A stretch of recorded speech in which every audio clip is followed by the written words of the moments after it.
అందరికీ నమస్కారం. సరిగ్గా 6 ఏళ్ల క్రితం మార్చి 15, 2019న పులివెందులలో ఒక దారుణమైన హత్య. మామూలు హత్య కూడా కాదండి, ఆంధ్రప్రదేశ్ రాష్ట్ర రాజకీయాల్లో ఒక సంచలనాన్ని సృష్టించిన హత్య. కానీ ఆ రోజు ఆ హత్య జరిగినప్పుడు మొట్టమొదటిగా హత్య గురించి ఏం చెప్పారు అంటే, జరిగింది హత్య కాదు, హఠాత్ మరణం, అనుకోకుండా గుండెపోటు వచ్చి చనిపోయాడు. నేను ఎవరి గురించి మాట్లాడుతున్నాను మీకు బాగా అర్థమై ఉండొచ్చు. స్వయాన ఈరోజు ఆంధ్రప్రదేశ్ రాష్ట్రంలో నాకు ప్రతిపక్ష హోదా కావాలి అని అడుక్కుంటున్న వ్యక్తి వైఎస్ జగన్మోహన్ రెడ్డి గారి సొంతం చిన్నాయన, సొంతం బాబాయ్ అయిన వైఎస్ వివేకానంద రెడ్డి గారి హత్య. అసలు వైఎస్ వివేకానంద రెడ్డి గారు ఎందుకు హత్య గావించబడ్డారు, ఎందుకు చంపబడ్డారు, ఎందుకు గొడ్డలిపోటుని గుండెపోటుగా మార్చారు అంటే, ఈ 6 ఏళ్లలో ఆ హత్య గురించి అనేకమైన వార్తలు మనం వినుంటాం. సాక్షులు ఒకళ్ళ తర్వాత ఒకళ్ళు అనుమానాస్పదంగా మృతి చెందడం జరుగుతుంది. ఈరోజు జగన్మోహన్ రెడ్డి గారిని మీ బాబాయ్ ఎందుకు చనిపోయాడని అడిగితే, మా బాబాయ్ చనిపోయిన రోజు ప్రభుత్వం నాది కాదు, ముఖ్యమంత్రిని నేను కాదు, ఆ రోజు ముఖ్యమంత్రి చంద్రబాబు నాయుడు గారు, దానికి సమాధానం చెప్పాల్సింది కూడా చంద్రబాబు నాయుడు గారే అని చెప్పేసి అనేక సార్లు జగన్మోహన్ రెడ్డి కావచ్చు, జగన్మోహన్ రెడ్డితో కలిసి పనిచేసే వైఎస్ఆర్సీపీ పార్టీ నాయకులు కావచ్చు, వైఎస్ఆర్సీపీ పార్టీ అభిమానులు కావచ్చు, ఈరోజు కూడా అదే వితండవాదంతో మాట్లాడుతుంటారు వాళ్ళు. మార్చి 15, 2019న అప్పుడు ముఖ్యమంత్రిగా చంద్రబాబు నాయుడు గారు ఉన్నప్పుడు ఆ తరుణంలో పులివెందుల్లో జరిగిన హత్య, ఆ హత్య గురించి జగన్మోహన్ రెడ్డి తన సాక్షి పేపర్లో నారాసుర రక్త చరిత్ర అని చెప్పేసి ఒక పెద్ద ఆర్టికల్ రాయించి ఊరు తిరుగుతూ, వీధిని తిరుగుతూ, రాష్ట్రమంతా తిరుగుతూ కన్నీరు పెట్టి, దొంగ కన్నీరు కార్చి, మా బాబాయిని చంపేశారు, మా చిన్నాయన్ని చంపేశాడు చంద్రబాబు నాయుడు, తన అనుచరులతో చంద్రబాబు నాయుడు మా బాబాయిని చంపించేశాడు, రాజకీయంగా మమ్మల్ని ఎదగనీయకుండా చేశాడు. అప్పట్లో మా తాతనంతే చంపారు, తర్వాత మా నాయన్నంతే చంపారు, ఈరోజు మా బాబాయిని చంపేశారు, రేపొద్దున నన్ను నా కుటుంబాన్ని కూడా చంపేస్తారు అని చెప్పేసి ఒక ముసల కన్నీరు, ఒక కొత్త డ్రామాకి తెరదీసి 2019లో తను చేస్తున్న పాదయాత్రకి సరైన స్పందన రాని సమయంలో, ప్రజలు తనను పట్టించుకోని సమయంలో, అప్పటికి అంతకుముందు కూడా వైజాగ్లో తన మీద తాను కోడి కత్తితో దాడి చేయించుకుంటే ఆ దాడి కూడా సరిగా వర్కౌట్ అవ్వకపోతుంటుంది. ఏం చేయాలో తెలియని పరిస్థితిలో కుటుంబ కలహాల నేపథ్యంలో గుర్తొచ్చిన శవం ఎవరైనా ఉన్నారు అంటే వైఎస్ వివేకానంద రెడ్డి గారి బాడీ అని గుర్తొచ్చింది. తమ్ముడితోటి చేతులు కలిపాడు, అవినాష్ రెడ్డితోటి చర్చలు జరిపాడు, రాజకీయంగా ఏదో ఒక రోజు మనకు అడ్డుపడతాడు, షర్మిలకి రాజకీయ పగ్గాలు అప్పచెప్పాలని చూస్తున్నాడు వైఎస్ వివేకానంద రెడ్డి. ఏదైనా మనకు అడ్డుగా ఉంటే మన కుటుంబాల్లో చాలా గొడవలు జరుగుతాయి, కాబట్టి వివేకానంద రెడ్డి లాంటి వ్యక్తి ఉండకూడదని చెప్పేసి అతన్ని హతమార్చించిన వ్యక్తి జగన్మోహన్ రెడ్డి.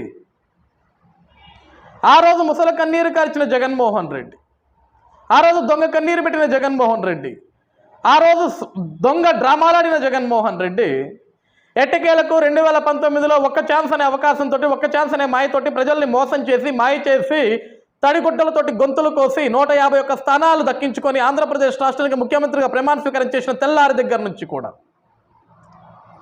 వైఎస్ వివేకానంద రెడ్డి గారి కూతురు వైఎస్ సునీతారెడ్డి గారు అనేక మార్లు జగన్మోహన్ రెడ్డి గారిని కలిసి, నువ్వు ఈ రాష్ట్రానికి ముఖ్యమంత్రి అయ్యావు, ఈరోజు నీకు కావాల్సిన పవర్స్ ఉన్నాయి, నాయన చావుకి కారకులు ఎవరో వాళ్ళని శిక్షించన్నా, నాయన చావుకి న్యాయం జరగాలన్నా, నాయన ఆత్మ శాంతి జరగాలన్నా అని చెప్పేసి అనేక మార్లు ఆ చెల్లి సునీతారెడ్డి గారు అన్న జగన్మోహన్ రెడ్డి గారిని అడిగితే, కేసు లేదు, గీసు లేదు, శవం లేదు, గొడ్డలి లేదు, గుండె లేదు, ఏమీ లేదు, బాబాయ్ లేడు, ఎవడు లేడు, వాడు లేడు, వీడు లేడు అన్నట్లుగా, నీకు నాకు సంబంధం లేదు, మీ నాయన అక్రమ సంబంధాలు పెట్టుకొని చచ్చిపోయాడు, ఎందుకు చచ్చిపోయాడో నాకు సంబంధం లేదు, ఈ విషయం గురించి నువ్వు పదే వచ్చి నన్ను అడగమాకు, నాతోటి చర్చించమాకంటే, ఆ రోజు సునీతారెడ్డి గారు కన్నీరు పెట్టి బాధపడి జగన్మోహన్ రెడ్డి మీద అనుమానాలు వచ్చి తను ఢిల్లీకి వెళ్ళి అక్కడ కూర్చొని ప్రెస్ మీట్లు పెట్టిన దగ్గర నుంచి ఆ రోజు మొదలైందండి ప్రకంపనలు. ఈ రోజు కూడా పులివెందుల కాదు, చుట్టుపక్కల ఆంధ్రప్రదేశ్ రాష్ట్రంలో ఎవరినైనా అడిగినా సరే వైఎస్ వివేకానంద రెడ్డి గారికి మరణానికి కారకులు ఎవరాయా అంటే అన్ని వేళ్ళు కూడా జగన్మోహన్ రెడ్డి వైపు, అవినాష్ రెడ్డి వైపు, భారతిరెడ్డి గారి వైపు, సజ్జల రామకృష్ణారెడ్డి వైపు, వైవి సుబ్బారెడ్డి వైపు, వీళ్ళందరి వైపే చూపిస్తుంటారు. ఒక రాజకీయ కాంక్ష, ముఖ్యమంత్రి పెట్టడం కోసం ఎంతకన్నా దిగజారాలా అన్న వ్యక్తులు ఎవరైనా కనపడతారంటే అది Jaganmohan Reddy the best example. ఎవరన్నా సరే కుటుంబాలతో సంతోషంగా ఉండాలనుకుంటారు. కుటుంబంలో ఎవరికైనా కష్టం వస్తే వెంటనే అండగా నించొని వాళ్ళ కష్టంలో నుంచి బయటికి రావాలని వాళ్ళు ఆదుకోవాలని ప్రయత్నం చేస్తారు. కానీ భిన్నమైన వ్యక్తి జగన్మోహన్ రెడ్డి తాను ముఖ్యమంత్రి అవటం కోసం, ఆ ముఖ్యమంత్రి పీఠాన్ని దక్కించుకోవటం కోసం ఎంతకన్నా దిగజారాలన్న ఒక ఆలోచనతోటి, ప్రజల్లో ఒక సింపతి రావాలన్న ఒక ఆలోచనతోటి సొంతం బాబాయిని అత్యంత దారుణాతి దారుణంగా, అత్యంత కిరాతకంగా గొడ్డలతోటి నరికి నరికి నరికి నరికి చంపించేసి, వాళ్ళే రక్తాన్ని తుడిచేసి, వాళ్ళే కుట్లు వేసేసి, వాళ్ళే మూట చుట్టేసి ఆయన్ని శవపెట్టికలో పడుకోబెట్టి, విజయసాయిరెడ్డి అనే ఒక వ్యక్తితోటి ముందే ఒక మీడియాకు ఒక హింట్ ఇచ్చి ఇదొక హఠాత్ మరణం, మంచి వ్యక్తి సౌమ్యుడైన వైఎస్ వివేకానంద రెడ్డి గారు గుండెపోటుతోటి మరణించారని చెప్పి 2 గంటల తర్వాత ఎప్పుడైతే సునీతారెడ్డి గారికి డౌట్ వచ్చి నాన్నగారికి మనం పోస్ట్ మార్టం చేయాలి అని అడిగితే, ఈ పోస్ట్ మార్టం కోసం ఆ బాడీ, ఆ కుట్లు, ఈ చుట్టిన గుడ్డలు మొత్తం ఓపెన్ చేస్తే ఎక్కడ ఈ గొడ్డలి నరుకుడు ఘాటులు ఎక్కడ కనపడతాయో అని భయంతో మా బాబాయిని చంపేశాడు చంద్రబాబు నాయుడు అని చెప్పేసి ఒక కొత్త డ్రామాకి తెరదీశాడు జగన్. మొత్తం సెల్ ఫోన్, మొత్తం ఫోన్లోని కథను నడిపించేశాడు. హుటాహుటిన బయలుదేరాడు, వచ్చాడు. కనీసం బాబాయ్ శవాన్ని కూడా చూసి ఉండలేదు. కనీసం వైఎస్ వివేకానంద రెడ్డి గారిని నరికిన వాడు కూడా అన్నిసార్లు నరికాడని చెప్పుండకపోవచ్చు.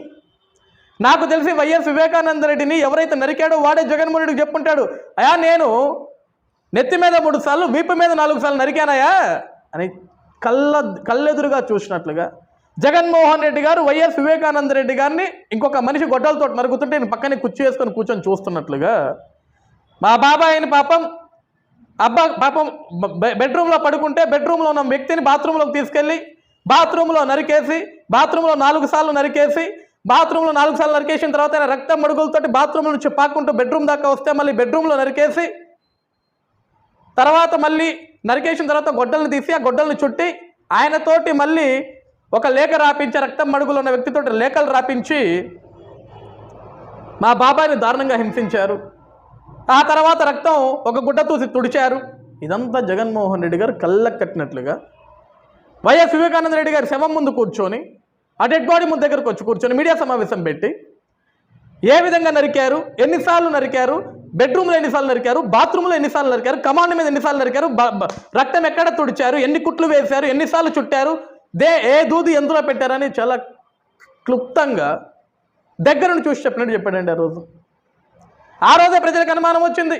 నరికిన వాడు కూడా అంత స్పష్టంగా చెప్పుంటాడు, కానీ కనీసం చూసిన వారైనా సరే ఆ విషయాన్ని చెప్పాలి. కానీ ఎక్కడో హైదరాబాద్లో కూర్చున్న జగన్కి ఇక్కడ వివేకానంద రెడ్డి గారిని అన్నిసార్లు నరికిన సంగతి ఎలా తెలుసు? మొదటిగా బెడ్రూమ్లో రక్తం తుడిచారని ఎలా తెలుసు? రెండోది బాత్రూంలో రక్తం తుడిచారని ఆయనకి ఎలా తెలుసు? తర్వాత కుట్లు పైన వేశారు, కింద వేశారు ఆయనకి ఎలా తెలుసు? ఎన్ని కుట్లు వేశారు ఆయనకి ఎలా తెలుసు?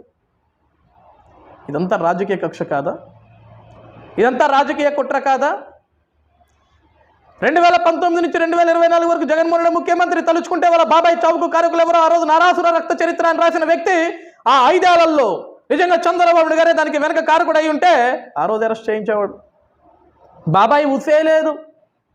అవినాష్ రెడ్డి మీద అనేకమైన ఆరోపణలు వచ్చిన తర్వాత సిబిఐ అధికారులు అవినాష్ రెడ్డిని అరెస్ట్ చేయడానికి వస్తే పులివెందుల్లో మనుషుల్ని పెట్టి సిబిఐ అధికారులకి పోలీసులకి వాగ్వాదం పెట్టి అవినాష్ రెడ్డిని అరెస్ట్ చేయకుండా అడ్డుకొని కాపాడిన వ్యక్తి జగన్మోహన్ రెడ్డి.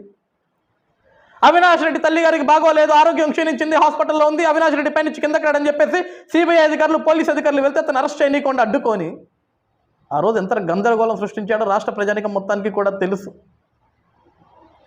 ఈరోజు మళ్ళీ కూటమి ప్రభుత్వ అధికారంలోకి వచ్చింది. సునీతారెడ్డి గారికి ఇప్పటికీ ఒక ఆశ ఉంది. మా తండ్రి చావుకు కారకులైన వ్యక్తులు ఒకళ్ళ తర్వాత ఒకళ్ళు సాక్షులు, ఐ విట్నెస్లు అందరూ మరణిస్తున్నారు. అసలు హంతకుడు ఎప్పుడు దొరుకుతాడు? అసలు హంతకుల్ని, అసలు నిందితుల్ని ఎప్పుడు చట్టానికి అప్పగిస్తారు? ఎప్పుడు చట్టం ముందు వాళ్ళని దోషులుగా నించోబెడతారని ఒక కూతురు ఆవేదన. రోజు ప్రభుత్వాలు మారాయి. ఈ ప్రభుత్వాలైనా సరే వైఎస్ వివేకానంద రెడ్డి గారి హంతకులు ఎవరో ఆ హత్యకి కారకులు ఎవరో, ఆ హత్యకి స్కెచ్ వేసింది ఎవరో, ఆ హత్యకి గుడ్డలు ఇచ్చింది ఎవరో, ఆ హత్యకి వెనుకున్న పెద్దలు ఎవరో, వాళ్ళందరినీ ఈ ప్రభుత్వం సరే బయట పెట్టుద్దని చెప్పేసి ఆశిస్తాం. సునీతారెడ్డి గారికి న్యాయం జరగాలని ఆశిద్దాం. పాపం పెద్ద మనిషి వైఎస్ వివేకానంద రెడ్డి గారి మరణానికి మనందరి తరపున కూడా ఆయన ఆత్మకి శాంతి చేకూరాలని చెప్పేసి ఆ భగవంతుని ప్రార్థిద్దాం. జగన్ రెడ్డి లాంటి సైకో ఎక్కడా కూడా ఎవరింట్లో పుట్టకూడదు, ఉండకూడదు. పదవుల కోసం సొంత కుటుంబ సభ్యులు హతమార్చేంత నీచమైన క్రూరమైన బుద్ధి ఉన్న వ్యక్తులు ఈ సమాజంలో కూడా ఉండటం సరైన పద్ధతి కాదు. ఇటువంటి వ్యక్తులు కూడా శిక్షించాలనే విధంగా మనం చట్టాలు కోరుకోవాలి, భగవంతుని కోరుకోవాలి. సునీతారెడ్డి గారికి న్యాయం జరగాలని అందరం కూడా ఆశిద్దాం. ఆ భగవంతుడు ఆవిడకి ధైర్యం ఇవ్వాలని, ఆవిడకి అండగా ఉండాలని కోరుకుందాం.